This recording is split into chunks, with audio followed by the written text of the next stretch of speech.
कोठावा ऊपर पापा मोरुआ हो बोलुए मोरवा बोलिया सोहावन हो लगुए मोरवा बोलिया सोहावन हो लगुए। कोठावा ऊपर पापा मोरवा हो बोलुए मोरवा बोलिया सोहावन हो लगुए मोरवा बोलिया सोहावन हो लगुए। आजू के रतिया पापा जागल हो रही आजू घरवा चोरिया हो जाई है ने आजू घरवा चोरिया हो जाई है। दुआरा परे बेटी चकुदरवा हो रखब आंगना में जागल हो रहब आंगना में जागल हो रहब।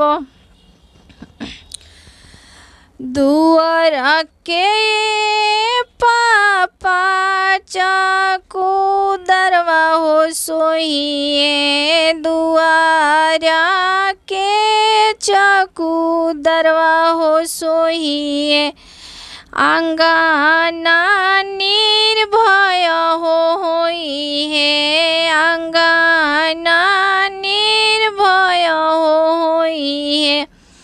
आजू घरवा चोरिया हो जाई है। दुआरा पे पापा चकुदरवा हो सोहिए आंगना निर्भस हो जाई है। सिया बेटी चोरिया हो जाई है सिया बेटी चोरिया हो जाई है। उठावा ऊपर पापा मोरवा हो बोलुए मोरवा बोलिया सोहावन हो लगुए मोरवा बोलिया सोहावन हो लगुए।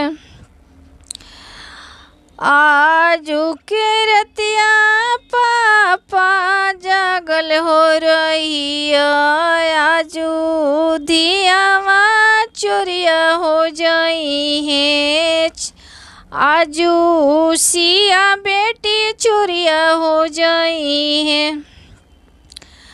दुआरा परे बेटी चकुदरवा हो रखब आंगना में खुरसुब। आजू के रतिया पापा जागल हो रही सिया बेटी चोरिया हो जाई है सिया बेटी चोरिया हो जाई है।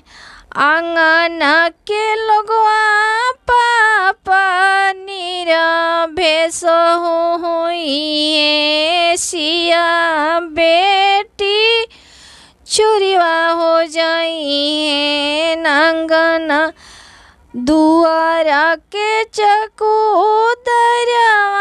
सोई हो जाई है आंगना निर्भेस हो होई है आंगना निर्भेस हो जाई है।